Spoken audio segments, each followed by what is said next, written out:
오늘은 요한복음 9장 말씀, 예수님께서 초막절 행사들이 다 끝난 다음에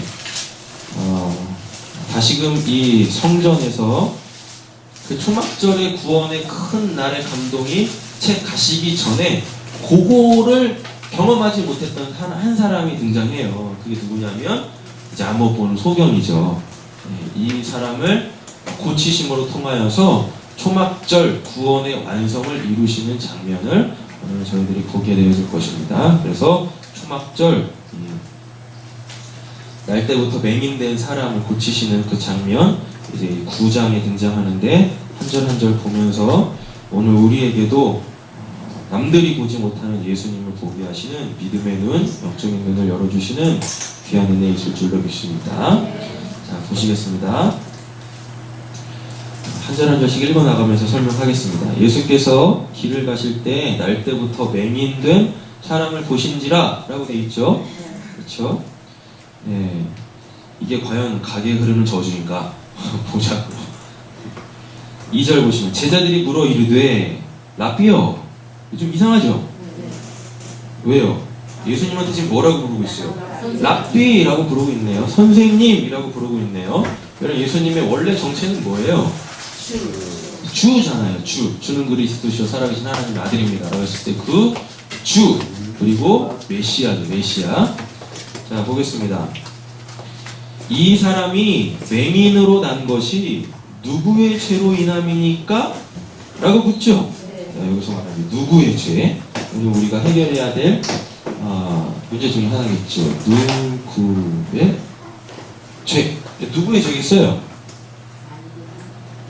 네? 누구의 죄요? 내 죄는 아니에요? 누구의 죄입니까? 누구의 죄? 네. 잘 보면은요,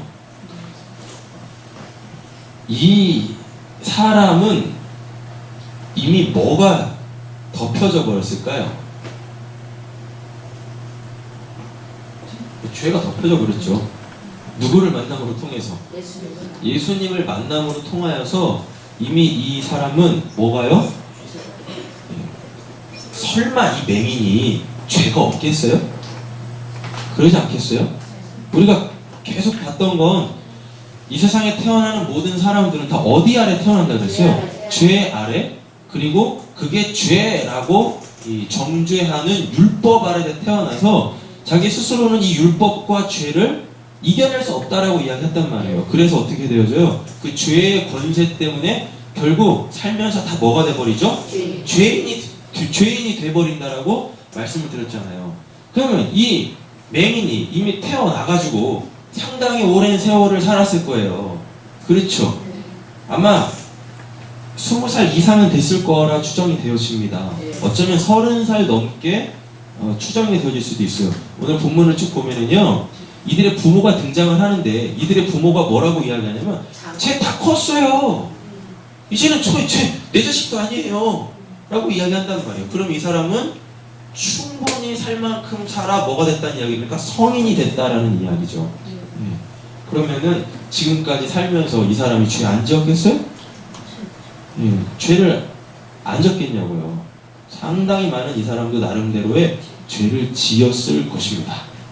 그렇죠? 그런데 오늘 이 본문에서 예수님은 이 사람에 대하여서 이 사람은 죄인이다라는 얘기를 안 하세요. 맞죠? 그러면서 오히려 이 사람에 대하여서 누구의 죄입니까? 라고 묻는 그들을 죄인이라고 정죄하십니다. 그러면서 이제 어떤 말씀까지 하시냐면 이 사람은 못 보지 않느냐? 라고 이야기하면서 니들은 봄으로 통하여서 이미 죄인이다, 죄를 지었다라는 말씀이 나온단 말이죠. 본문 보시면서 이제 그 본문을 다 해석할 텐데, 자, 보겠습니다. 누구의 죄로 인함이니까 죄는 누가 지어요? 내가 짓는 거죠. 맞죠? 그러면 죄인이에요? 죄인 아니에요? 죄인이란 얘기예요. 이 세상에 죄 안 짓는 사람은 한 명도 없습니다. 누구의 죄로 인함이니까 자기니까 그의 부모니까 라고 되어 있습니다. 왜요? 태어날 때부터 뭐니까? 맹인이잖아요. 근데 여기서 지금 맹인이라는 이야기는요, 단순히 그냥 안 못 보는 사람을 이야기하는 게 아니라, 이 시대는, 성경이 쓰여질 때 이 시대는 어떠한 시대입니까? 종교의 시대예요. 우리처럼 무슨 뭐 종교란이 따로 있어가지고 저는 불교 신자, 기독교 신자, 천주교 신자 이렇게 나누지 않던 시대입니다. 뭐 무교 이런 거 없었단 말이에요. 다 뭐예요? 다 하나님 믿는 그 종교라는 그 테두리 안에서 인생들을 다 시작해요. 이 말을 조금 어려운 말로 제의적 공동체라고 한단 말이에요. 제의적 공동체. 제사 의식을 드리는 그 공동체. 즉 누구나 다 누굴 믿어요? 신을 믿어요. 하나님을 믿는 사회 속에서 이 사람이 태어났는데 뭘로 태어났어? 예. 맹인으로 태어났어요. 어떠한 신체적 결함을 가지고 태어났어요? 그럼 이때 당시 이 사람들의 사고는 뭘까요? 하나님한테 저주받았다 라는 것입니다. 하나님한테 저주받았다. 그럼 태어나지도 않은 아이가 뭔 죄를 지었길래, 뭔 저주를 받았길래 태어나면서 맹인으로 태어나서 하나님의 저주를 받습니까? 그럼 뭐겠어요? 부모들이 잘못을 한 거야. 그래가지고 하나님께서 이 부모들을 심판하시려고 자식들한테 그러한 결함을, 장애를 줘버렸다라는 이야기가 되는 거죠. 부모에게 있어서 가장 힘든 게 뭐겠습니까? 자식 새끼 말 안 듣는 거잖아요. 그죠? 자녀한테 문제 있는 게 부모한테 가장 힘든 일 아니겠습니까? 지금 이러한 상황들이 쭉 있단 말이에요. 그래서 이런 질문이 나오는 거예요. 자기가 지은 죄 때문에 저렇게 됐습니까? 아니, 태어날 때부터 맹인인데 얘가 무슨 엄마 뱃속에서 뭔 죄를 지었겠어요? 엄마 힘들게 하는 죄 지었나? 엄마 뱃속에서 뭐 축구했나? 발로 뻥뻥 차면서? 네. 그렇잖아요? 뭐 이런 죄 지었겠습니까? 그게 죄겠습니까? 그 부모들은 이 배를 만지면서 어우, 우리 아들이 앞으로 축구 선수 되겠는데? 예. 호날두 2세 되겠는데? 뭐 이러지 않겠어요? 그게 그 부모들이 힘들게 했겠습니까? 그 엄마를 힘들게 했겠어요? 아니, 얼마나 뿌듯했겠습니까? 아우, 내 새끼가 이렇게 그냥 건강하네? 얼마나 뿌듯했겠어요? 아니, 이거 뭔 죄를 졌어요? 그럼 답은 하나잖아요. 그들의 부모의 죄. 근데 예수님께서는 이거를 전면 부정하십니다. 예수께서 대답하시되 이 사람이나 그 부모의 죄로 인하는 것이 아니라, 그럼 이건 뭐겠습니까? 사람은 태어날 때부터 죄인이 아니다라는 이야기와, 그리고 부모의 죄는 반드시 자녀에게 전가되지 않는다라는 것을 보여주는 거예요. 고로 가게에 흐르는 저주는 있어요, 없어요? 그런 거 없어요. 가게에 흐르는 저주 이런 거 없단 말입니다. 다 뭐예요? 부모의 죄를 부모가 인식을 하지 못하니까 그 죄악된 삶을 계속 살겠죠. 근데 아무것도 모르는 자녀들은 그 부모를 보면서 부모의 죄를 고스란히 답습하면서 뭐가 돼요? 지들이 죄를 지어가지고 죄인이 되는 겁니다. 가게에 흐르는 저주라는 건 없어요. 없습니다. 되셨죠? 죄는 배우면서 짓는 거예요. 죄는. 그러니까 예수님께서 보지 못하면은 뭐 하겠어요? 죄를 못 볼 거 아닙니까? 그럼 못 질 거 아니에요. 그렇잖아요. 그러니까 요한 몇 살이죠? 요한 3서에 가보면은 안목의 정욕이라는 게 있잖아요. 그걸로 죄가 침투에 들어와서 마음을 휘어잡고 마음이 악해지니까 모든 언행들이 다 뭐가 돼버리는 거예요? 죄악이 되는 겁니다. 죄악. 이렇게 되죠. 자, 3절 보시니까 후반절에 그에게서 하나님이 하시는 일을 나타내고자 하심이라 라고 되어져 있습니다. 그러면 이 사람은 처음부터 이렇게 태어나기로 계획되어진 거죠. 누구 때문에? 예수님 때문에. 예수님이 누구신지를 만천하에 알리시기 위하여서 여러분 예수에게 속해 있는 이 사람을 미리 이렇게 보내셨단 말이에요. 아멘. 그러면서 또 뭘 폭로하는 걸까요? 유대인들의 그 제의 있죠. 하나님을 믿는다고 하면서 드리는 그 제사들, 율법들이 사람을 못 고친다라는 걸 지금 보여주고 있습니다. 그리고 이때 당시에 이런 질병들 있지 않습니까? 무슨 나면서부터 안진뱅이나 아니면 귀머거리나 뭐 보지 못하는 사람, 벙어리들 이런 사람들 있잖아요. 이런 사람들은 다 그냥 그걸 신체적 장애로만 취급받는 게 아니라 제의적 부정한 사람들이었어요. 그러니까 이 사람들이 우리 누나를 딱 만지면 누나도 어떻게 되어져요? 부정해지는 거예요. 그러면은 루나는 뭐 못 드려요?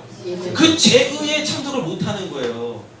이때 당시에 그 이 제의, 즉 제사나 이러한 절기에 참석한다라는 건 하나님의 구원을 받는 건데 거기로부터 제외가 되어집니다. 그럼 뭐 못 받는다는 얘기예요? 구원을 못 받는다라는 이야기잖아요. 그러니까 이런 사람들은요 철저하게 어떻게 되어졌을까요? 소외됐단 말이에요. 그러니까 성전 근처에도 못 가는 거야. 그러면서 계속 하나님의 구원으로부터 사람들에 의하여서 계속 열외가 되는 겁니다. 그럼 이 사람 마음이 어떻겠어요? 이건 지금 안목 보는 어떠한 육체적 장애보다 이 마음의 상처가 얼마나 크겠냐고요. 아니 내가 뭔 죄 졌냐? 난 태어나면서부터 이렇게 됐는데 얼마나 마음에 무거운 짐을 가지고 예수 만나기까지 그렇게 평생 소외된 자, 열외된 자, 죄도 안 짓는데 부정하다라고 해가지고 자기도 예배드리고 싶은데 자기도 그 하나님 만나고 싶은데 자기도 입술을 열어서 그 성전 안에서 하나님 찬양하고 싶은데 자기도 그 이 성전에서 선포되어지는 하나님의 그 생명의 말씀을 듣고 싶은데 이거 못 듣게 하면 못 듣는 겁니다. 자기는 가고 싶은데 오지마, 너 때문에 우리 공동체가 다 부정해진단 말이야. 가봐, 넌 딴 데 가 있어. 이랬었단 말이야. 그 사람의 그 마음 아픔이 얼마나 심하겠냐고요. 이러한 고통은 누구를 위함이었다? 예수 그리스도를 위함이다. 예수 그리스도가 누군지를 드러내시고 그리고 이 사람을 자꾸만 이렇게 소외시키고 열애시키는 그들의 그 죄 있죠. 그 죄를 폭로시키는 거예요. 누가 진짜 죄인이냐라는 것을 예수님께서 폭로시키는 거죠. 사람들은 다 그 사람을 죄인이라고 하잖아요. 그죠? 그 사람, 그리고 그 사람과 관련되어져 있는 그들의 부모를 정죄하고 비판하는데 예수님은 어떻게 해요? 그걸 묻는 그들, 그리고 그들이 믿는 그 종교 있죠. 그들은 하나님을 믿는데 하나님 믿는 거 아니잖아요. 엄밀히 따지면 자기네 열심으로 그냥 종교 생활하는 거지. 그게 죄악이라고 예수님께서 지금 폭로하고 계신다라는 것입니다. 자, 4절 보니까 때가 아직 낮임에 라고 되어 있습니다. 때가 아직 낮이래요. 그럼 예수님께서 말씀하시는 이 낮은 해 떠 있는 그 낮을 이야기할까요? 아니요. 빛의 신 예수가 있는 그때, 그 시간을 이야기하는 겁니다. 때가 아직 낮임에 내가 지금 너희들과 함께 있지 않느냐라는 얘기예요. 나를 보내신 이의 일을 우리가 하여야 하리라. 예수님을 보내신 분은 누구십니까? 하나님이죠. 그럼 하나님께서 하시는 일은 뭐예요? 회복이죠. 구원이죠. 우리가 그거 해야 되지 않겠느냐? 그죠? 그런데 뭐라 그래요? 밤이 오리니? 그럼 밤이 온다는 얘기는 뭐겠습니까? 예수님이 떠나버리신다라는 이야기죠. 그잖아요? 그때는 무엇한대요? 아무도 일할 수 없느니라 라고 되어져 있어요. 아무도 일할 수 없느니라. 그 누구도 이런 일들을 할 수 없다라는 이야기입니다. 구원을 이룰 수 없다라는 얘기예요. 그럼 구원은 누구만 이루시는 분이세요? 빛이신 예수만 하시는 분들이세요. 빛이신 예수만 하는 일이다라는 이야기입니다. 자, 그래서 5절에 보니까 내가 세상에 있는 동안에는 뭐래요? 세상의 빛이래죠? 우리 지난 시간과 지지난 시간 함께 했었잖아요. 뭐예요? 초막절, 생명의 생수의 강, 그리고 이 세상의 빛, 생명의 빛 했잖아요. 자, 7장 보세요. 7장에 초막절 나오죠. 그러면서 37절부터 예수님이 뭔 얘기하세요? 호산나 라바, 그 초막절 7번째 날, 큰 구원의 날 있죠. 그날 예수님께서 사람들이 다 호산나 호산나 막 이렇게 막 이 시편 118편 23절 막 외치면서 하나님의 구원을 요청할 때 예수님께서 그들한테 뭐라 그래요? 야, 내가 생수의 강이야. 내가 생수의 강이라니까. 그때 사람들이 무슨 물을 떠다가 관제를 번제단에다가 관제로 제사를 드리면서 호산나 호산나 했습니까? 실로암 연못에 가가지고 거기서 생수를 떠다가 그 번제단에다가 이렇게 부으면서 관제를 하면서 한 바퀴 돌고 또 한 바퀴 돌고 7바퀴 돌면서 호산나 호산나 우리를 구원하소서 라고 했잖아요. 우리한테 비를 내려주세요 이랬잖아요. 사람들이 다 그렇게 큰 소리 칠 때 그 옆에서 예수님께서 야 내가 생수의 강이다. 진짜 사람들의 이 목마름을 해결해 주는 그 예수를 옆에 놓고 사람들은 다 먼 산 쳐다보면서 호산나 호산나 했단 말이에요. 이게 7장이죠. 7장은 호산나 라바 구원의 큰 날 초막절 7번째 날에 이 배경을 두고 있고, 다음에 8장으로 넘어와 보면은 그 다음 날이죠. 이 날이 무슨 날이에요? 관제 축제가 있는 날이죠. 쉬민의 아제레 때라는 그 초막절 8번째 날이었었단 말이에요. 이날 아침에 예수님께서 성전으로 들어가시잖아요. 성전에 들어가셨다는 얘기는 그 관제 축제 전야제를 안 하셨다라는 이야기입니다. 맞죠? 예. 또 예수님이 시험 드셨다고 했잖아요. 내가 생수의 강이다 했는데 어디서 이게 뭔 소리가 파리가 오나 막 이랬었잖아요. 그러니까 그래 나 없는 관제 축제 한번 해봐라. 빛의 축제 니들이 한번 해봐라. 그래가지고 그 빛인 예수가 나가버려요. 사람들은 그래서 성전 여인의 뜰 내 귀퉁이에다가 이 화로대에다가 불을 확 펴놓고 지들끼리 막 올라이트하고 있을 때 그게 빛이냐고요. 아니잖아요.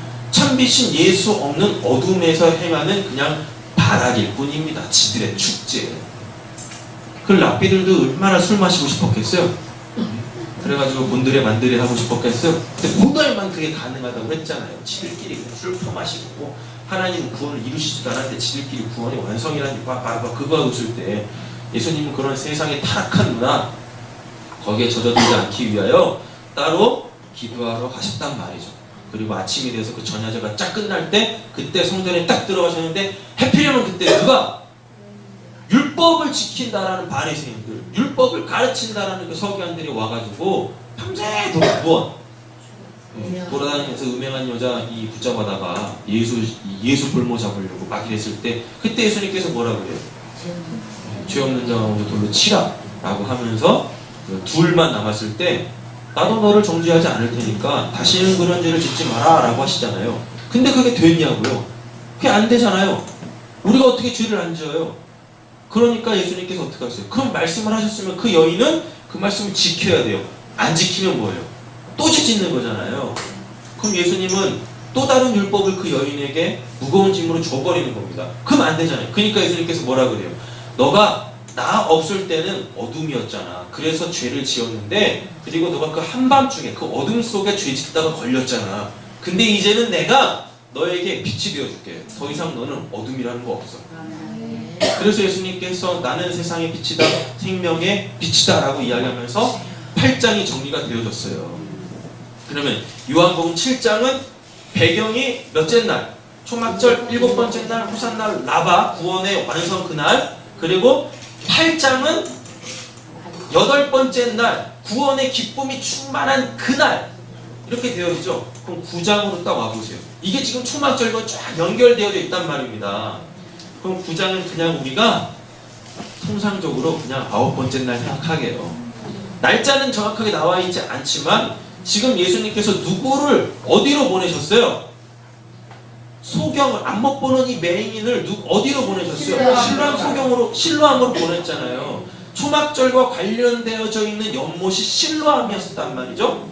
그 예수님께서 아직 성전에 계시면서 이 맹인을 어디로 보내요? 실로암으로 보냈다라는 건 이 사람은 뭐에 참여하지 못했다라는 얘기입니까? 이 맹인은 초막절 축제에 참석하지 못했고, 그리고 뭐예요? 초막절 이 관제 축제의 날, 빛의 조명이 있는 그날 8번째 날에도 참석하지 못했단 말입니다.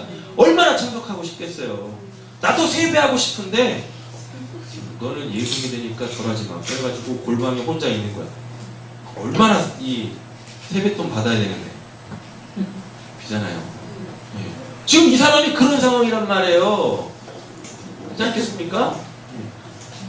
나도 세배하고 싶은데 예수 믿는다는 그 이유 하나 때문에 너는 절하지 마! 너는 우리 가문의 수치야! 그래가지고 골방에다 처박아놓고 있네? 얼마나 가서 세배하고 싶겠습니까? 왜? 세뱃돈 받아야 1년을 사는데 그 세뱃돈을 못 받으니 얼마나 속쓰리겠냐고요. 지금 맹인이 이 상황 속에 있단 말입니다. 자기도 저 축제 한번 해보고 싶은데 게다가 앞을 못 보니까 뭘 못 봐요? 당연히 관제 축제의 날 빛의 조명을 못 받는 거죠. 안 그렇겠어요? 그러잖아요. 이러한 지금 이 총체적 난국에 빠져 있다라는 이야기입니다. 이 사람은. 그러니까 지금 이 9장 역시도 뭐와 연관되어져 있다? 초막절과 연관되어져 있다. 이미 뭐는 다 끝났어요. 구원의 완성과 그리고 그 구원에 대한 기쁨을 누리는 이게 다 끝났는데 그제서야 예수님께서 이 구원의 기쁨에 참여하지 못했던 이 사람을 어디로? 다시 실로암으로 보냄으로 통하여서 구원의 감격을 누리라고 실로암으로 보내는 거예요. 그래서 실로암 이름의 뜻이 뭐예요? 보냄을 받았다. 뭔 보냄을 받은 거예요? 구원의 기쁨에 동참하라고 보냄을 받았다 라는 이야기인 거죠. 되셨죠? 내가 세상에 있는 동안에는 세상의 빛이로라 이 말씀을 하시고 땅에 침을 뱉어 진 흙을 이겨. 예수님께서 이렇게 침 뱉어서 고치는 사건들이 종종 있어요. 그렇죠? 하여튼 침이 뭔가 있는 것 같아요. 함부로 땅에다 침 뱉지 마세요. 에이 더러운 거 하지 마세요. 그걸로 땅이 치유받습니다. 사람이 치유받아야 되는데. 자, 왜 침을 뱉었는지는 이렇게 의견들이 참 분분해요. 뭐 이때 당시에 사람들이 뭐 침에 어떤 뭐 치유하는 능력이 있었다라고 막 이야기하는 사람들도 있고 막 여러 가지 막 이 낭설들이 있습니다. 그냥 그거에 별로 관심 갖지 말고 저도 이건 정리가 안 돼요. 뭐 때문인지. 그래서 좀 하여튼 뭐 이렇게 어떤 사람들은 또 이거를 뭐 그의 수치를 드러냄으로 통하여서 그 수치를 이겨내고 순종했기 때문에 뭐 치유받았다고 이렇게 이야기하는 사람들도 있어요. 근데 본문은 전혀 그런 거에 대해서 언급을 안 해요. 되셨죠?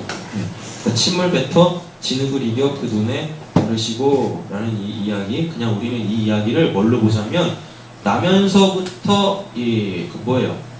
그 소경이니까요. 이 안구가 없거나 안구가 제대로 된 기능을 못하겠죠? 그죠?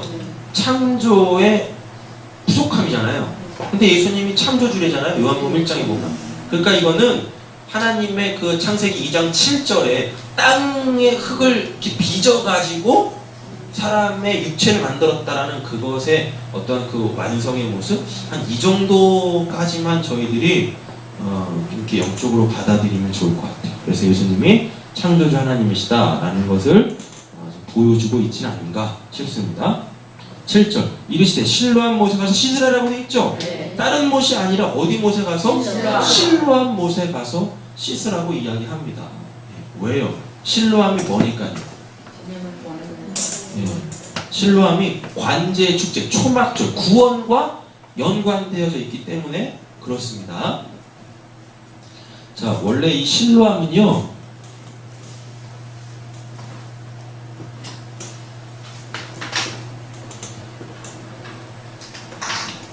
전체적인 그림을 그릴 테니까요, 뭐 자세하게는 저도 이렇게 지도를 보면서 그려야 되니까 그냥 보세요. 여기가 이제 다윗성이고요. 그리고 오벨이라는 데가 이렇게 있습니다. 그리고 여기에 모리아산 있죠? 모리아산이 어디예요? 모세가 이삭 바친 그 산 있지 않습니까? 모리아산이 이렇게 있고 여기에 성전이 이렇게 있어요. 왜요? 아브라함 이삭 바친. 아, 그쵸. 모세, 세모. 어떻습니까? 하여튼 아브라함이 이삭을 번제로 드린 데가 모리아산이었었잖아요. 그 산 밑에 뭐가 있어요? 예루살렘 성전이 이렇게 있고 그리고 그 왕궁이 이렇게 있습니다. 여기를 성전산이라고 이야기하는 거예요. 그리고 다윗 성은 이렇게 있습니다. 여기를 뭐라고 하냐면 이걸 예루살렘이라고 이렇게 이야기를 해요. 되셨죠? 예, 예루살렘이라고 이렇게 하는데 예루살렘 동쪽에 뭐가 있냐면 여기 기혼샘이라는 데가 있어요. 기혼샘. 여기서 이제 이렇게 물이 이렇게 계속 나오는 거예요. 네, 되셨죠? 근데 실로암은 어딨냐면 실로암은 여기 이렇게 있어요. 실로암은요 그냥 웅덩이에요. 웅덩이. 그러니까 건기 우기잖아요. 이스라엘은 사계절이 없어요. 그냥 건기와 우기요. 비 내리는 기간이 있고 비 안 내리는 기간이 있어요. 근데 이게 이 실로암은 그 빗물을 모아두던 그냥 웅덩이에요. 여러분 잘 한번 생각해 보세요. 물이 흐르지 않고 고여 있으면 이 물 어떻게 되어졌어요? 썩잖아요. 못 먹잖아요. 근데 그걸 생수라고 이야기하지 않잖아요. 왜 예수님께서 그게 생수라고 그래요? 생수라고 했을 때 그 생수는 살아있는 물인데 물이 살아있으려면 어떻게 해야 돼요? 흘러가야 되잖아요. 그죠? 그 왜 바다가 성경에서는 저주예요?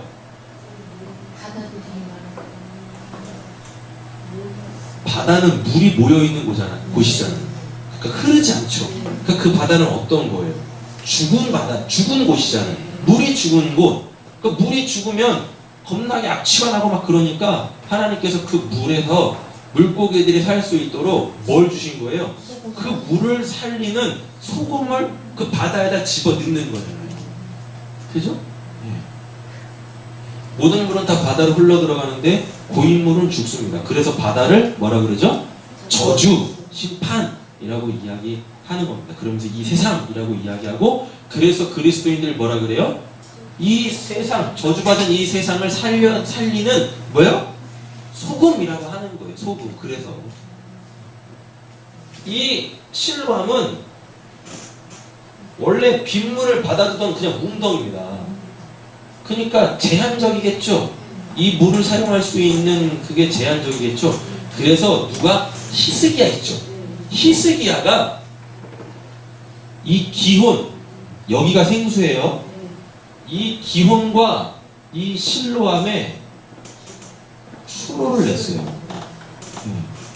이걸 실로암 수로라고 이야기하고, 또 이 여기를 이런 식으로 이렇게 해가지고 이 다위성 있죠? 다위성 밑으로 터널, 지하 터널을 파가지고요, 물이 이렇게 흘러갈 수 있도록 만든 거예요. 물이 이렇게 돌고 이렇게 회전하게 만들었어요. 이걸 실로암 수로, 히스기야 수로 해가지고 이 실로암이 이제 뭐가 돼버린 거예요? 흐르는 물이 돼서 생수가 된 거예요. 그래서 관제 그 초막절날 요 실로암 물을 떠다가 관제 축제를 벌이는 겁니다. 근데 히스기야 전에는 이 실로암이 예루살렘 밖에 있었어요. 근데 아수르 있지 않습니까? 아수르가 북이스라엘을 722년에 멸망시켜버려요. 그러면서 북이스라엘 사람들이 이제 뭐가 돼버리겠어요? 피난민이 되겠죠? 북이스라엘이 멸망할 때 남유다를 다스리던 왕이 히스기야입니다. 히스기야인데 북이스라엘과 남유다는 사이가 안 좋잖아요. 맨날 치고받고 싸웠었잖아요. 그죠? 근데 북이스라엘이 멸망하면서 피난민들이 생겼어요. 이 피난민들을 히스기야가 오픈마인 하면서 받아들여 버렸어요. 그래서 히스기야 때 그 이스라엘의 인구가 10배로 증가했다라는 자료들이 있단 말이에요. 원래 이들 받아들이면 안 되는 거였었잖아요. 받아들이면 안 돼요. 근데 히스기야가 이들을 받아들이면서 이들은 제의적으로 부정한 자들입니다. 왜? 우상 숭배하다가 멸망했으니까요. 그런데도 히스기야가 받아들여요. 다른 사람들이 다 반대할 때 히스기야가 받아들인단 말이에요. 왜 반대했을까요? 일단 북이스라엘이니까 제의적으로 부정하겠죠. 근데 이거는 둘째 치고 여기서 밀려오는 피난민들을 다 수용한다고 해보세요. 그럼 여기 경제가 어떻게 되겠습니까? 어떻게 먹여 살릴 거예요? 우리나라가 지금 왜 통일을 못하고 있어요? 북한이 무기들 383 인근에다 이렇게 다 배치시켜 놔가지고 지금 통일 못하는 거예요?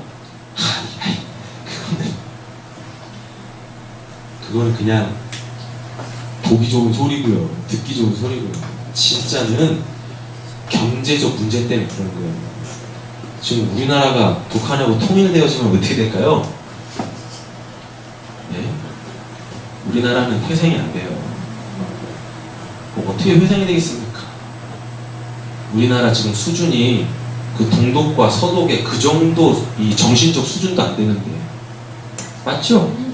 네. 근데 지금 북한하고 우리나라하고 통일한다고 해보세요. 되겠어요, 그게? 경제적으로 망한다니까요. 그 독일도 통일하고서 얼마나 힘들었습니까? 맞죠?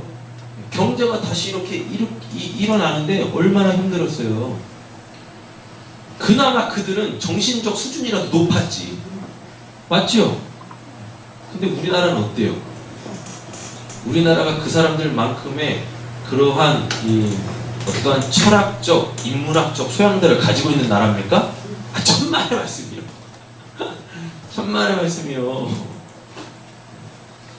어떤 외세로부터 침략을 한번 받은 나라들은요, 결코 뭐가 안 자라요?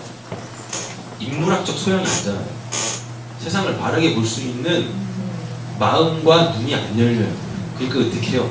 나만 하는 거예요. 철저한 개인주의.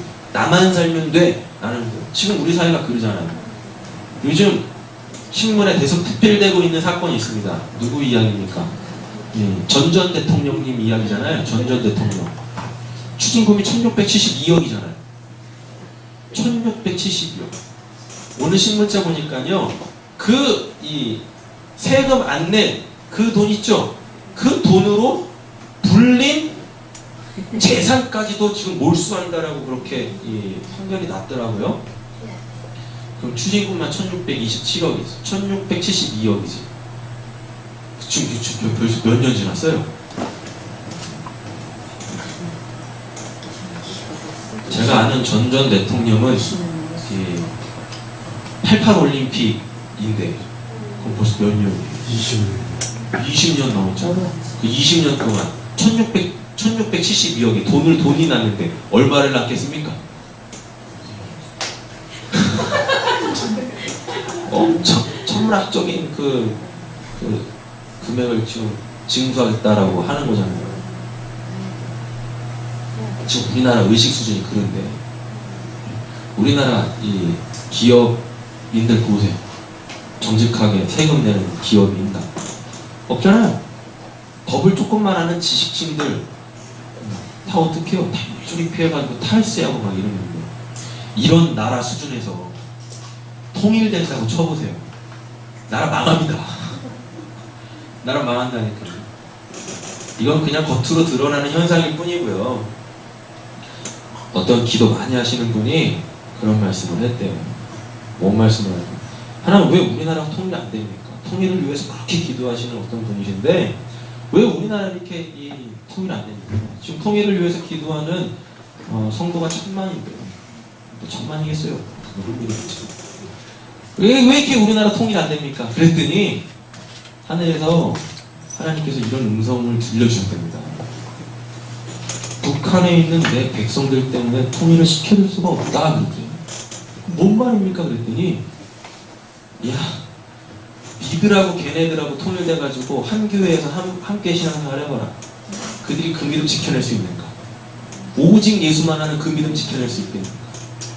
내가 내 백성 살리려고 통일 안 시켜주는 거야 라고 이야기했는데, 그래서 그분이 통일을 위한 기도를 접었답니다. 그리고 회개 기도하셨대요. 믿거나 말거나. 우리나라 통일 될 것 같으세요? 안 돼요. 안 된다니까. 그냥 그 나라는 그 나라대로 국제사회에서 그냥 전쟁 일으키지 않는 그냥 그러한 나라가 되고, 우리나라는 그냥 우리나라로 그냥 이렇게 국제사회 속에서 주님을 볼 때까지 이렇게 살다 가면 되는 거예요. 통일이 어떻게 됩니까? 우리 소원이나 통일이지. 누나야, 너 학교에서 우리의 소원은 통일, 그 노래 배워? 안 배우지. 학교 공교육에서도 더 이상 통일을 얘기 안 한다니까요. 뭔 통일이에요? 안 됩니다. 뭐 하다 여기까지 왔어요? 요거. 그죠? 여기 북이스라엘 사람들을 받아들이는 게, 여러분 이게 그렇게 쉬운 게 아니에요. 그냥 뭐 히스기야가 마음이 넓어가지고 뭐 받아들였겠어요? 아니라니까요. 감상주의에 빠지지 않았단 말입니다. 그러니까 뭐 해야 돼요? 그들을 먹여 살리려면 일단 뭐부터 확보해야 돼요? 물부터 확보해야 되는 거예요. 물부터. 여러분 잘 한번 보세요. 그나마 북이스라엘이 여기에서 뭔 역할을 하고 있었으니까? 방파제 역할을 하고 있었으니까 북쪽의 강대국들이 여기를 못 치고 들어오는 거였습니다.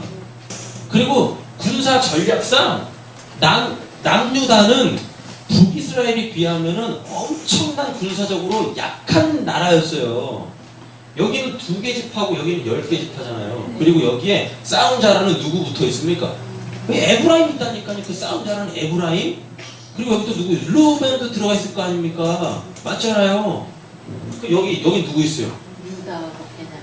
유다하고 베냐민밖에 없어. 유다하고 베냐민. 뭔 싸움이 돼요? 뭔 싸움이? 그렇지 않아요? 그나마 북이스라엘이 여기에서 방파제 같은 역할을 하고 있었기 때문에 북쪽의 강대국들로부터는 그나마 조금 여유로웠는데 여기가 꽝 터졌네? 그럼 바로 이 선이 뭐란 얘기예요? 아수르란 얘기잖아요. 아수르. 그죠? 아수르는 여기까지였는데 이 아수르가 미친 척 해가지고 여기를 남침하잖아요. 그러니까 이게 하나님한테 딱 걸려가지고 바벨론한테 얘가 멸망당하는 겁니다. 맞죠? 네. 그러면 이 전체적인 배경을 가지고 한번 보자고요. 여기가 지금 뚫린 상황에서 아수르가 여기까지 치고 들어왔는데, 저기 누구냐? 그 히스기야가 펼쳤던, 이때 당시에 히스기야가 펼쳤던 정책이 뭐냐면 예루살렘 성을요 확장하는 거였습니다. 여기를 더 견고하게 만들어도 지금 부족할 판국에 군사력을 지금 여기다 집약시키기에도 지금 부족한 판국에 이 상황 속에서 예루살렘 성전을 더 넓힌다니까요. 오해요. 이 사람들 북쪽에서 내려온 피난민들 받아들여야 될 거 아닙니까?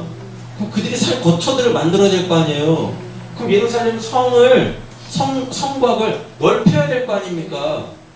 예루살렘 성곽을 이렇게 넓혔다니까요. 그러면서 실로암이 예루살렘 성전 안으로 들어와 버렸어요. 열린 성곽 안으로 이렇게 원래 밖에 있었는데요. 그러면서 내가 살렸던 거예요. 아니 전쟁 중에 나라를 확장하는 데가 어디 있습니까? 그래 안 그래요? 그럼 여기다 이제 성벽 만들어야 될 거 아니에요?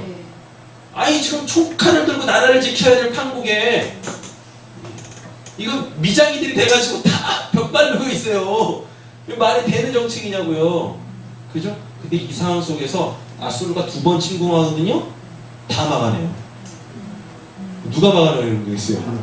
하나님은 왜 막아주셨을까요? 내 백성을 너가 구원했네? 내 백성을, 소외된 망한 내 백성을 너가 품어줬네? 이때 당시에 이 정책이 이게 대신들도 우리 히스기야 왕 킹왕짱 이랬을까요? 천만에 다 자기 목구멍이 포도청인데 그러면 안 됩니다. 그러면 안 됩니다. 그런데도 불구하고 그 모든 정책을 다 뒤로 제끼고 폐지시켜버리고 아니야 받아들여야 돼. 그러면서 그 군사력을 성곽 확장하는 데다가 썼는데 여기 반발이 얼마나 심했겠습니까? 그런데도 불구하고 히스기야는 이 북쪽의 나라 잃은 이 사람들을 받아들임으로 통하여서 뭘 보여주는 거예요? 예수님의 사역을 미리 보여주는 겁니다. 소외된 자들, 나라 잃은 자들, 가진 거 아무것도 없는 자들, 이 약자들을 품어내는 그 메시아의 모형, 메시아의 그림자 사역을 펼쳐낸단 말이에요. 그래서 실로암이 지금 예루살렘 성곽 안으로 들어온 거예요. 이런 역사적 배경이 이렇게 있습니다. 자, 보겠습니다. 그러니까 실로암은 결국 뭐란 얘기입니까? 약자들을 위한 곳인데 정말 약자인 누구? 이 맹인은 근처도 못 가네. 근처도 못 가. 그리고 실로암에 내려가서 생수를 퍼다가 번제단에다가 관제를 부을 때 그 순례자들을 인솔했던 사람이 누구예요? 대제사장이잖아요. 초막절 행사 때만 그 대제사장이 그거를 직접 한다니까요. 초막절 행사 때만 그 수많은 순례자들을 데리고 실로암으로 내려가요. 그리고 대제사장이 그들을 실로암에서 물을 다 떠다가 성전으로 올라올 때 제사장들은 수문이라는 데가 있거든요. 예루살렘 성전에 12개의 문이 있었는데 그 중에 하나가 수문이에요. 초막절 때만 열리는 그 문, 수문, 워터게이트라고 해가지고 거기 앞에서 대제사장이 순례자들을 데리고 들어올 때 나팔을 불면서 그들을 환영했었단 말입니다. 근데 히브리서 보면 예수님을 뭐라 그래요? 대제사장이라고 하잖아요. 예수님이 대제사장으로서 이 맹인을 어디로 보내요? 실로암으로 보내는 겁니다. 이게 진짜 초막절 행사인 거예요. 이게 진짜 구원의 완성이라는 거예요. 그래서 예수님이 대제사장이 돼가지고 실로암에 가가지고 거기서 이 씻고 와라고 하는 겁니다. 이렇게 되는 거죠. 이웃 사람들과 전에 그가 거린인 것을 보았던 사람들이 이르되 이는 앉아서 구걸하던 자가 아니냐라고 되어 있습니다. 성전에 들어가지도 못합니다. 이 인생이 구걸하는 인생이야. 얼마나 비참하겠습니까, 이 인생이. 근데 예수님께서 이에 구원자, 이의 친구가 돼서 이의 새로운 삶을 제공해 주시는 거죠. 어떤 사람이 그 사람이라 하며 어떤 사람은 아니라. 왜요? 지금까지 한 번도 나면서부터 암흑 보는 사람이 고쳐진 역사가 한 번도 없어요. 심지어 구약의 아주 대단한 선지자들 중에서도 이 사역을 한 사람이 한 명도 없어요. 오히려 하나님은 구약의 선지자들한테 어떤 사명을 주시냐면 앞을 보는 자들을 못 보게 만들게 하십니다. 멀쩡하게 듣는 자들을 못 듣게 하시는 사역을 이사야한테 시킨다니까요. 이사야가 구원의 메시지를 딱 받아요. 그래서 기쁨으로 가려고 하는데 하나님께서 스탑! 해요. 왜요? 그랬더니 그들이 못 보게 하고 못 듣게 하라. 그러니까 이사야가 깜짝 놀라는 겁니다. 아니 왜요 하나님? 저들이 하나님의 구원의 메시지를 듣고 구원을 받아야지. 아니 메시지는 전하라고 하면서 못 듣게 하고 못 보게 하는 건 뭡니까? 그랬더니 그 사역은 내가 다른 사람한테 맡길 거야. 그게 누구냐면 예수입니다. 그러니까 예수가 와서, 그러니까 사람들은 이 이야기를 아는 겁니다. 그래서 못 보는 사람을 보게 하고 못 듣는 사람을 듣게 하는 그가 하나님께서 보내시는 우리를 구원할 메시아라는 것입니다. 그래서 이 소경 치유하고 귀머거리 치유하는 이 메시아 사역이라고 하는 거예요. 그래서 예수님께서 그 일을 하잖아요. 그 일을 하면 예수님 받아들여야지. 근데 그 예수 잡아 죽이려고 하는 그 집통은 뭐야 도대체? 그잖아요? 출신 성분이 나사렛이라고 예수로 통하여서 지금 구약이 성취되어지고 있는데, 아니 뭐 안 받아들이 그 예수 잡아 죽이려고 하는 건 뭐냐고요? 뭐냐 도대체? 자, 이게 지금 안 되는 일이 일어나 버렸잖아요. 그러니까 이 사건을 전면 부정해 버리는 겁니다. 그러니까 이 사건을 전면 부정하려면 무엇 해야 돼요? 고침받은 이 거지는 그 거지가 되면 안 되는 거야. 그잖아요. 예. 그러니까 부정해 버리는 거예요. 그 사람 아니다라고 부정하는 겁니다. 몰라서 부정했겠어요? 아니요. 그를 인정해 버리면 누구를 인정해야 되는 거예요? 예수를 인정해야 되는데 예수를 인정하기 싫어. 그러니까 누구요? 고침받은 그 사람을 부정하는 거죠. 그때 진짜 그 소경 아니다라고. 아니 그 부정할 수 없는 이러한 확실한 증거들이 있는데도 불구하고 예수를 안 받아들이는 건 뭐예요? 그렇죠? 아니 그렇게 예수님으로 통하여서 치유를 받았는데 예수 제대로 안 믿는 건 뭐야? 왜 그러냐고 도대체. 감기 하나라도 고침을 받으시면 죽으라고 예수 믿으세요. 하나님이 내 감기 고쳐주셨다. 죽으라고 예수 믿으셔야지. 감기 고쳐준 거는 뭐 고친 것도 아닌가? 자기 뭐 때문에 또 막 살아가. 도대체 뭐냐고. 그러면서 왕년에 하나님이 나 감기 고쳐주셨어요. 오늘은 개판으로 살고 있는데 아니 그건 뭐예요 도대체. 그리고 그때 그러면 내 눈이 어떻게 떠졌느냐 라고 이야기하죠.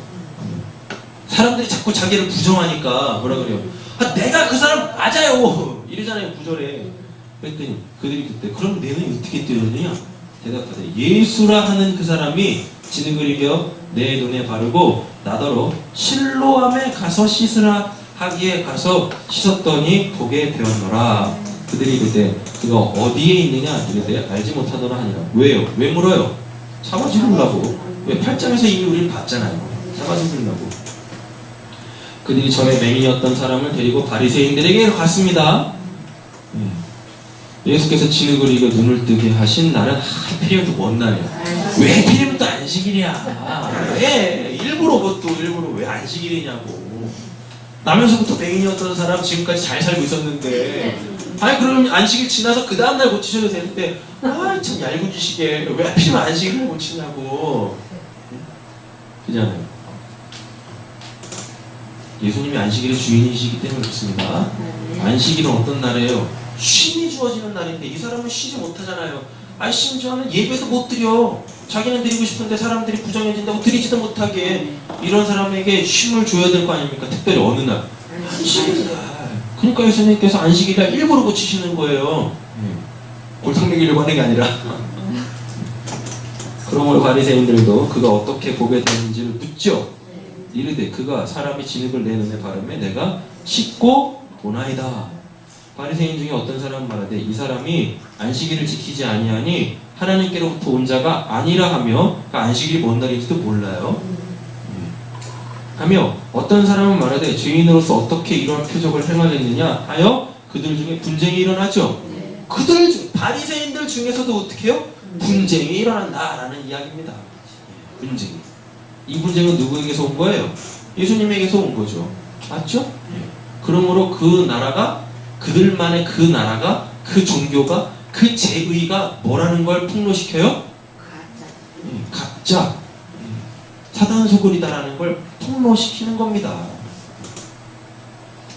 이에 맹인되었던 자가 다시 묻되 그 사람이 내 눈을 뜨게 하였으니 너는 그를 어떠한 사람이나 하느냐? 대답하되 뭐라 그래요? 선지자이나이다. 여기서 선지자라는 얘기는 메시아입니다. 메시아는 반드시 어떤 모습으로 와야 돼요? 선지자의 모습으로 와야만 하는 거예요. 이게 유대 전통이란 말입니다. 그러니까 지금 이 사람은 단순히 선지자의 개념을 떠나서 나를 살린 메시아입니다 라는 그 고백이죠. 18절 유대인들이 그가 맹인으로 있다가 보게 된 것을 믿지 아니하죠. 그래서 누구한테 가요? 그 부모한테만 해요. 왜? 2절에 뭐가 돼 있었으니까요. 자기 죄니까 그 부모의 죄니까 물었으니까요. 이는 너희 말에 맹인으로 났다 하는 너희 아들이냐? 그러면 지금 어떻게 해서 보느냐? 라고 묻습니다. 그 부모가 대답하되 이르되 이 사람이 우리 아들인 것과 맹인으로 난 것을 뭐한대요? 아나이다 라고 이야기합니다. 아니 기뻐해야 될 거 아닙니까? 맞잖아요. 부모가 돼가지고 지들이 못한 거, 그 누구도 해주지 않았던 거, 그거 고쳐줬으면 기뻐해야 될 거 아닙니까? 그래서 그 예수님 찾아가가지고 아이 사례라도 좀 해야 되는 거 아니에요? 얼마면 되겠어요? 뭐 이런 것 좀 해야 되지 않겠습니까? 그때 분위기 굉장히 이상합니다. 그러나 지금 어떻게 해서 보는지 또는 누가 그 눈을 뜨게 하였는지 우리는 알지 못하나이다. 몰랐겠습니까? 아니 이 고침받은 아들이 제일 먼저 누구한테 찾아갔겠어요? 자기 부모 찾아갔겠죠. 아버지 어머니의 그 소원이 이루어졌습니다. 이제 나 때문에 아파하지 않으셔도 돼요. 예수라는 사람이 저 고쳐줬어요 라고 얘기하지 않았겠어요? 맞잖아요.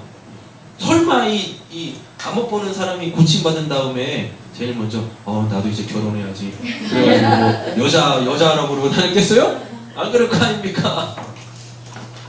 내가 이래도 불러 그가 장성하였으니 성인이 됐다는 이야기죠. 그러니까 뭐예요? 얘하고 나하고 관계없어요. 아니 부모가 돼가지고 안 그러겠습니까? 부모가 됐으면 적어도 그래야 되는 거 아니에요? 내 아들 고친 사람 좀 찾아주세요 라고 얘기해야 되는 거 아니에요? 근데 뭐래요? 얘하고 나하고 이제 더 이상 아무 관계도 아닙니다. 이런 썩을 부모가 어딨어? 썩을 부모가 어딨냐고. 여기 있어요? 그게 우리 집 뭐. 누구 욕하고 있어요? 그게 나지 뭐. 자기 일을 말하리이다 라고 했잖아요. 관계없다라는 이야기입니다. 집안 식구가 원수라니까요. 이게 집안 식구가 원수라는 얘기예요. 뭐라 그래요? 사도 바울이 다 십자가의 왼수로 행한다 라고 이야기하잖아요. 예수 인정 안 하는 거죠? 요게 외주입니다. 이게 예수 영접하지 않고 예수 제대로 안 믿는 거, 그게 다 뭐예요? 그들이 다 원수인 거예요. 근데 예수님께서 뭐라 그래요? 그 원수까지 사랑하라라고 이야기하잖아요. 맞죠? 원수까지 사랑하세요. 그에게 필요한 건 내가 아니라 예수입니다. 그에게 필요한 건 내가 아니라 날 구원하신 그를 구원할 예수란 말이에요. 그러니까 원수까지 사랑하라, 내 이웃을 내 몸같이 사랑하라, 집안 식구가 원수니라라고 했을 때 그 사랑은 뭐 하라는 얘기입니까? 예수 보이라는 얘기예요. 더 잘해주라는 얘기가 아니라 나는 예수 믿는 사람이다라고, 난 예수로만 사는 사람입니다라는 걸 정확하게 보여주라는 거예요. 그게 그 사람 살리는 거예요. 할렐루야. 그 부모가 이렇게 말한 것은 그 아들과 관계를 끊어내버린 거, 원수지간이 돼버린 건 뭐 때문에? 이미 유대인들이 누구든지 예수를 그리스도로 시인하는 자는 뭐예요? 출교하기로 결의했으므로 그들을 무서워합니다. 하나님도 안 무서워. 뭐가 무서워요? 자기 현실이 무서운 겁니다. 여기서 출교는 뭐예요? 요한계시록에 나오는 매매를 못하는 거예요. 지금 이 시대 사람들이 다 뭘로 삽니까? 스펙과 관계식으로 살잖아요. 근데 자기가 지금까지 살아왔던 그 이 공동체, 자기가 관계를 맺고 있었던 그 사람들로부터 어떻게 해요? 분리되어지면 뭐 어떻게 살아요? 이제 살 수가 없단 말이에요. 쉽게 말하면 지구를 떠나거라 라는 얘기란 말입니다. 그러니 어떻게 해요? 살 수가 없어. 자기 삶을 다 버리고 예수를 쫓아요? 못 쫓아요. 두려운 거죠. 그러니까 어떻게 해요? 내가 살기 위해서 예수로 통하여서 고침받은 그 아들을 내가 잘라내는 거예요. 잘라. 이게 부모 자식 간의 관계 맞아요? 아니 적어도 진짜 부모라면 내가 나와 관계에 있는 내 삶의 공동체 안에서의 그 사람과 단절되어지더라도 내 자식은 내가 지켜내야 될 거 아닙니까? 하나님께서 적어도 이 땅에서 피를 나눈 형제 자매로 부모 자식 간으로 맺어줬다라 하면 그거 얼마나 귀중한 겁니까? 그래 안 그래요? 근데 내가 살겠다고 부모 자식 간의 관계를 끊어요? 사랑이 없는 거예요. 사랑이 없는 거예요. 율법을 지키면 뭐합니까? 사랑이 없는데. 안 그래요? 그러니까 내가 맺고 있었던 관계들로부터 내가 끊겨져, 내가 예수 믿는 것 때문에 끊겨져 나가는 거 두려워하지 마세요. 여러분들이 그 상황을 두려워해서 그 관계에 연연해 하시면 하나님이 여러분들을 끊어내 버리십니다. 하나님으로부터. 그럼 어디 가요? 빠이빠이 지옥 가는 거예요. 우리는 인간과의 관계식으로 사는 게 아닙니다. 내가 쌓아놓은 스펙으로 사는 자들이 아니에요. 전적으로 하나님 의지함으로 사는 자들인 거예요. 이러므로 그 부모가 말하기를 그가 장성하였으니 또 말하죠. 그에게 물어보소서 하였더라. 아 어떻게 그 부모 자식 간을 끊어냅니까? 자기 살겠다고? 이 사람들이 하나님 안 믿었겠어요? 이 사람들도 하나님 믿는다고 분명히 이 사람들은 뭐겠어요? 자기 자식은 그 예루살렘 성전 남쪽에 보면은 정결탕이라는 게 있어요. 거기에 제의적으로 부정한 사람들이 그 물에 씻으면서 내가 죄인이구나, 내가 죄인이구나, 하나님 나를 구원해 주세요. 그런 데가 있었단 말입니다. 아마 이제 이 맹인은 거기 있었겠죠. 신라면 엄마는 근처도 못 가고. 그럼 여기서 나오는 이 부모들은 뭐 했을까요? 초막절 행사 올라가가지고 7일 동안 이렇게 관제 부으면서 하나님 구원해 주세요 이러고 8일째는 다 뭐 했겠어요? 이 맹인 엄마는 그 2층 테라스, 여인애들 2층 테라스에 가가지고 내 남편 어떻게 춤추나 구경하고 있었을 거 아닙니까? 지 자식으로 저기서 이렇게 사망의 음침한 골짜기에서 신음하고 아파하고 있는데 내 인생은 왜 이러나 이러고 있는데 지들은 구원받겠다고 거기서 막 춤추고 노래하고 술 퍼마시고 뭐하는 짓이냐고 얘기해요.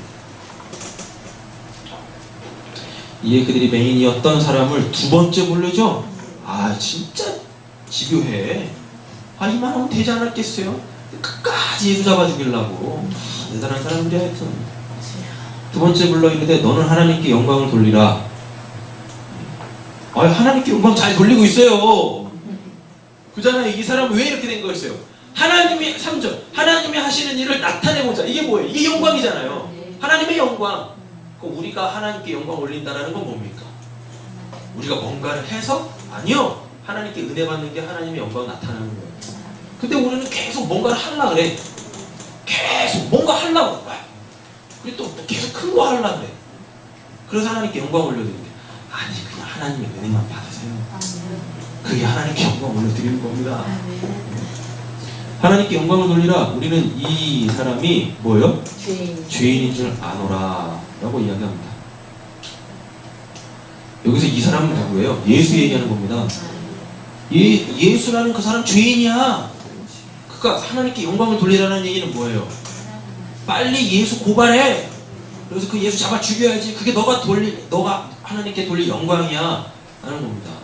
그러면 여러분, 이 사람이 만약에 이 고침받은 이 사람이 예수를 바리새인들한테 넘겨주거나 예수를 죄인이라고 인정해버리면 무엇 해야 되는 거예요? 자기는 뽑아야 돼요. 왜? 그는 누가 줬는데? 예수가 줬는데. 예수를 부정하면 예수한테 받은 거 뽑아내야 될 거 아닙니까? 미쳤습니까? 그 얘기하게? 평생 동안 안 먹으면서 맨날 죄의적으로 부정한 상태에 계속 놓여있어. 사람들한테 맨날 너는 죄인이냐, 너는 죄인이냐, 니 죄 때문이냐, 니네 엄마 죄, 아빠 죄 때문이냐, 니 뭔 죄졌냐. 맨날 이 소리 들으면서 얼마나 마음이 아팠겠습니까? 보지를 못하니 죄도 안 지을 텐데 죄 안 짓는 사람한테 맨날 죄인이라고 하니 얼마나 아팠겠어요. 그잖아요? 그런데 그 죄의적으로 부정한 상태에서 고침을 받은 사람이 눈을 또 뽑아요? 눈을 다시 뽑겠냐고 지 스스로가 그게 되겠습니까? 안 되는 거죠. 이 사람은 이미 뭐예요? 아니 난 그냥 예수를 살래. 날 죄의적으로 부정해서 나를 열애시키고 나를 소외시키고 나를 왕따시킨 니들하고는 나 관계도 없어. 나는 눈 뜨자마자 예수 받고 그리고 내 눈 띄어진 그 예수밖에 나는 몰라. 나는 그냥 내 눈 띄어진 그 이 눈을 가지고 난 예수만 볼 거야. 예수가 어떤 사람인지 난 별로 관심 없어. 니들이 말하는 그 예수 나는 관심 없어. 날 구원해준 예수한테만 내가 관심이 있지. 니들이 뭐라고 하는 그 예수는 난 관심 없다. 관심 없다. 예수가 죄인이어도 상관없다. 왜? 그가 나를 구원한 구세주지. 니들이 말하는 그 죄인 예수에 대해서 난 관심 없다. 여러분, 우리에게 믿음이라는 건 바로 그런 성격의 믿음이어야 된다라는 것입니다. 사람들이 다 예수를 죄인 뭐 할 때 은근슬쩍 그런가 해가지고 그들이 좋아서 그들 속에 쑥 들어가지 마시고요. 끝까지 거기서 예수는 죄인이다. 예수 믿어 뭐가 잘 됐냐라고 했을 때 그래요. 난 예수 믿어 잘 됐습니다. 라고 당당하게 얘기할 수 있는 사람들. 비록 계속 털려나가는데 당당하게 나 예수 믿어 지금 잘 되고 있어요. 환하게 웃을 수 있는 이런 믿음의 실력자들이 되셔야 할 줄 믿습니다. 그들이 이르되 그 사람이 내게 무엇을 하였느냐 어떻게 내 눈을 뜨게 하냐. 뭐 사기 쳤겠어요? 네? 사기 쳤겠냐고요. 대답하되 내가 이미 일렀어도 무엇을 듣지 않다. 이미 일러 안 들어. 죽으라고 안 들어. 하여튼 죽으라고 들어보셔요. 일부러 마음이 닫혀있는 겁니다. 아무리 지금 예수님께서 뭐 하신 거예요? 이 사람 고침으로 통하여서 그 바리새인들의 강팍한 마음, 굳은 마음을 두드리셨단 말이에요. 그 돌문을 두드리셨단 말입니다. 근데 안 열어요. 안 연다니까요. 이미 일렀어도 듣지 아니하고 어찌하여 다시 듣고자 하느냐? 여러분, 믿음은 들으면서 납니다. 아멘. 들으셔야 돼요. 아멘. 들으셔. 귀를 파내서라도 들으셔야 됩니다. 당신들도 그의 제자가 되려 하나이까. 이거 모르겠습니까? 이거 대단한 실력자야. 예수님이 하는 표현을 지금 이 사람이 쓰고 있어요. 이게 뭡니까? 왜 계속 들으려고 해요? 계속 듣다 보면 예수님의 제자 되는데? 그한테 넘어갈 수밖에 없는데? 갑자기 이 사람 대단한 실력자가 돼버리는 거예요. 예수님의 이 실력을 갖춰버리는 거예요. 예수님이 쓰시는 표현이거든요. 니들도 내 제자 되려고? 나한테 계속 들으려고? 그들이 욕하여 이렇게 욕하죠. 이렇게. 그래, 너는 그의 제자이나 이미 제자 됐다는 얘기죠. 그죠? 우리는 모세의 제자야. 율법의 제자야. 그러니까 맨날 얘네들이 예수님한테 털리는 겁니다. 뭐라고요? 아이 외식하는 자들아. 율법은 지키라고 주어진 게 아닙니다. 뭐 하라고 준 거예요? 내가 죄인이라는 걸 깨닫게 하는 것. 그리고 율법 자체가 가지고 있는 그 성격, 하나님은 의로우시다라는 그걸 나타내는 거지. 모세의 제자 되면 어떡해요? 다 죄인 된다는 얘기잖아요. 하나님 모세에게는 말씀하신 줄 우리가 알거니와 모세가 선지자였습니까? 이 사람은 어디서 왔는지 알지 못하노라. 그 사람이 대답하여 이르되 이상하다. 이 사람이 내 눈을 뜨게 하였을 때 당신들은 그가 어디서 왔는지 알지 못하는도다. 이게 뭔 말이겠습니까? 아, 나보다 너희들이 더 잘 알지 않느냐? 이사야가 이야기했었던 이사야를 통하여서 그 다친 귀, 못 보는 눈, 그거 열어주는 그가 메시아라고 했잖아. 근데 내가 못 봤는데, 나 태어나면서부터 못 봤는데 내 눈 띄워줬어. 그럼 이 사람 누가 보낸 거냐? 하나님이 보내신 선지자 아니냐? 그 선지자 아니냐? 메시아 아니냐? 이렇게 이야기한단 말입니다. 예수님 한 번 만나더니 실력자가 된 거예요. 하나님이 죄인의 말을 듣지 아니하시고 여전히 예수님을 죄인이라고 얘기하는 거죠. 예수 뭔 죄 졌습니까? 안식일 범하는 게 죄였어요? 경건하여 그의 뜻대로 행하는 자의 말을 들으시는 줄 우리가 아나이다. 창세 이후로 맹인으로 난 자의 눈을 뜨게 하였다 함을 듣지 못하였으니, 그죠? 계속 지금 눈 뜬 이 사람이 바리새인들을 막 이렇게 공격하잖아요. 그죠? 그들이 대답하되 이르되 내가 온전히 이 사람이 하나님께로부터 오지 아니하였으면 정확하게 아는 거죠. 아무 일도 할 수 없으리이다 라고 되어 있습니다. 요한복음 3장에 니고데모하고 예수님께서 만나실 때 니고데모도 알았죠. 당신 하나님이 보내신 자 아니면 이런 일 할 수 없습니다 라고 얘기하잖아요. 똑같이 나온다니까요. 그들이 대답하되 이르되 내가 온전히 죄 가운데 사나서 우리를 가르치려느냐 하고 이에 쫓아내어 내보내니라. 죄악 가운데 사놨대요. 지들은 죄악 가운데 사놨나? 그잖아요. 자기네들 태어날 때부터 의인이었나? 모태신앙들 다 의인이에요? 제가 절 봐도 저는 의인 아니었어요. 너무 이렇게 막 하지 마세요. 이렇게 네? 똑같이 의인이면서 뭘 이렇게 계속 하세요. 35절 예수께서 그들이 그 사람을 쫓아냈다 하는 말을 들으셨더니 그를 만나 예수님도 기다리고 있는 겁니다. 뻔할 뻔치 아니겠어요? 예수를 부인하는 그들이 예수로 통하여서 구원받은 그 사람들은 받아들이겠습니까? 안 받아들여요. 그러니까 결국 이 사람이 어디로 올 수밖에? 예수님에게로 다시 올 수밖에 없는 겁니다. 이걸 아신단 말이에요. 그러니까 예수님은 그가 자기에게 올 그곳에서 이렇게 기다리고 계셨던 거예요. 마치 것처럼 예수님이 부활하신 다음에 어디 먼저 가세요? 갈릴리 먼저 가 있는 데잖아요. 제자들 뻔히 어디로 올 거 아니까. 갈릴리로 올 거 아니까. 우리가 어떻게 행할지 예수님은 다 알고 계세요. 다 알고 계신다니까요. 우리가 죄를 짓고 결국 어디로 갈 수밖에 없는지 예수님은 다 알고 계세요. 그래서 거기서 기다리고 계신다니까요. 죄 짓고 예수님한테 가는 우리의 모습을 보면서 예수님이 그리고 또 그 모습을 보고 있는 나는 얼마나 뻘쭘하겠어요. 내가 그분 찾아가려고 했는데 이미 내가 어디로 올지 알고 기다리고 있어요. 이미 얼마나 뻘쭘하겠어요. 네. 우리 신앙이 그런 거예요. 이르시되 내가 인자를 믿느냐 라고 되어 있습니다. 여기서 인자는 거기 1번 써 있죠. 1번 밑으로 쭉 가보세요. 뭐라고 되어 있어요? 어떤 사본에는 하나님의 아들을 이라고 되어 있습니다.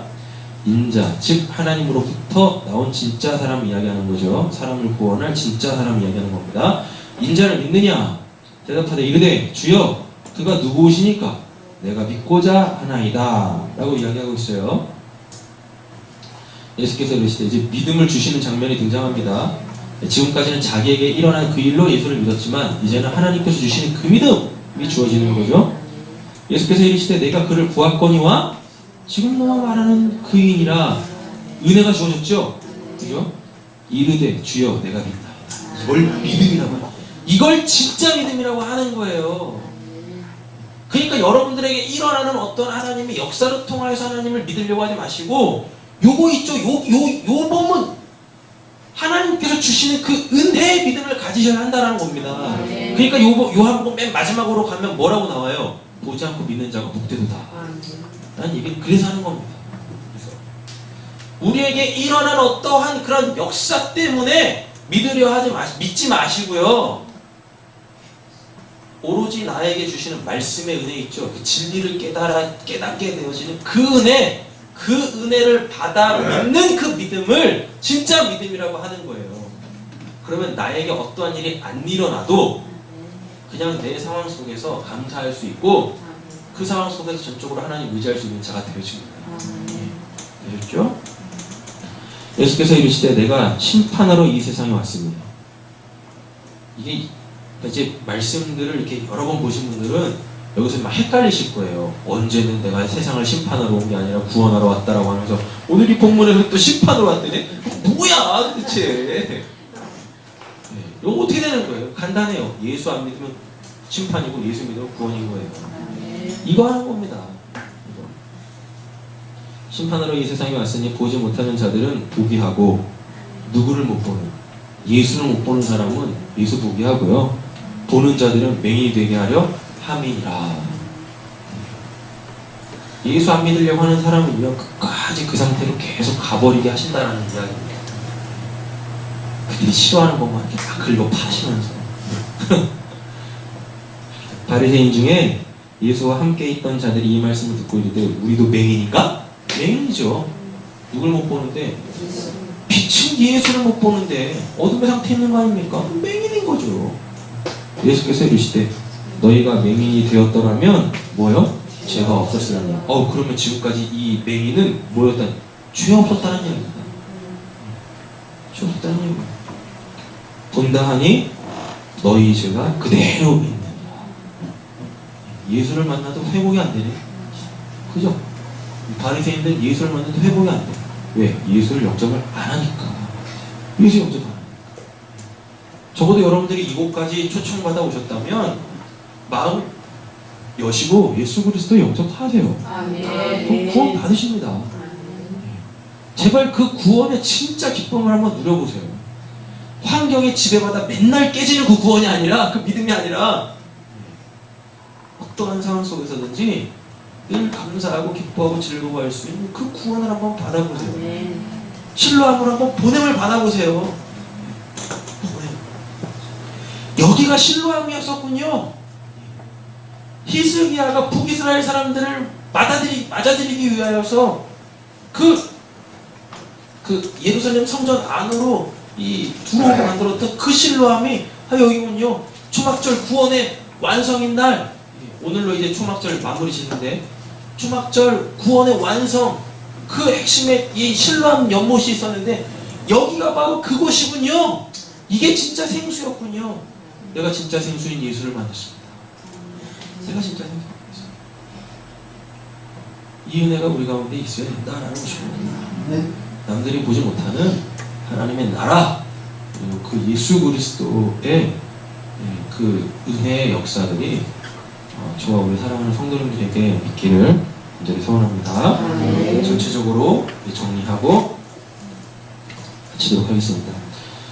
소경에게 실로암에 가서 눈을 씻으라 하신 것은요, 초막절의 기쁨에 동참케 하신 것입니다. 되셨죠? 네.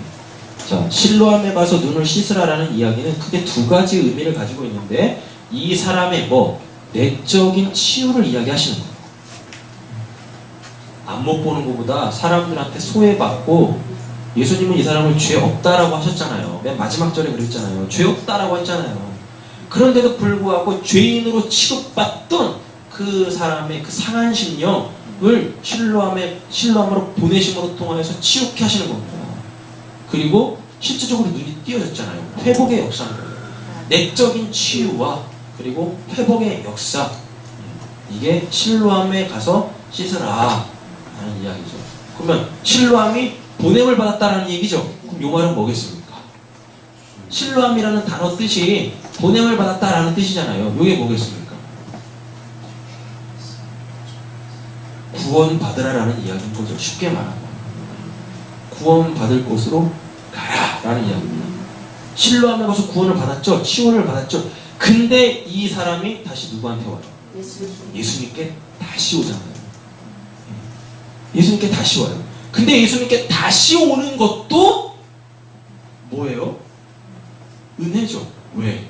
이미 예수님께서 이 사람이 어디 올 줄 알고 거기 가 계십니다. 결국 이 사람이 구원하는 데 있어서 한 건 아무것도 없어요. 다만 뭐 한 것 뿐이에요?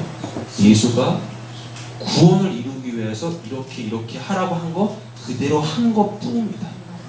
순종이 그래서 결국 이 사람을 다시 어디로? 믿음의 자리, 진짜 구원의 자리 예수께로 다시 끌고 온 거예요. 여러분, 구원은 하나님으로만 이루어지는 거예요. 하나님이 예수로만 주는 것이 구원이란 말이에요.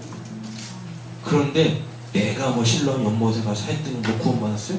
그건 딱 짝퉁들이에요. 가짜리 끝까지 자기 뭐 나타내는 거예요. 아닙니다. 여러분, 우리는 구원에 있어서 뭐 1%도 구원에 어떻게 뭐 할 수 없어요. 내 구원을 이루는데 1%의 나의 공로도 들어가지 않는다는 말이에요. 분명히 순종을 하곤 하고 있지만 여러분, 그 순종도 하나님은 그 순종 때문에 내가 너를 구원했다라고 말씀하시지 않으세요. 아니신다니까요. 근데 이제 한 가지만 더 말씀드리면, 끝까지 자기 나타내는 자들한테는요, 그건 순종도 아니야! 라고 하나님께 정죄하시지만요, 저는 한 거 아무것도 없어요. 분명히 순종했어요. 갔잖아요. 씻었잖아요. 이건 순종이잖아요. 근데 저는 한 거 아무것도 없는 사람한테는 하나님께서 뭐라 그러세요? 아니, 너가 순종해서 너의 구원을 너가 이룬 거야. 라고 이렇게 글 높여주신다니까요. 그 순종을 빛나게 하신단 말이에요. 정리되셨죠? 네. 우리가 하는 것은 아무것도 없어요. 근데 하나님은 우리를 높이신답니다. 그래서 기독교는 은혜와 순종의 종교라고 하는 거예요. 종교라는 말을 굳이 붙이자면 은혜와 순종, 은혜 받은 자들이 순종하는 것, 이걸 기독교 신앙이라고 이야기를 합니다. 은혜 받으셔서 순종하세요. 여러분, 내적인 치유 그리고 회복의 역사가 일어나면서 여러분들 하나님께서 빛으로 탁 드러나게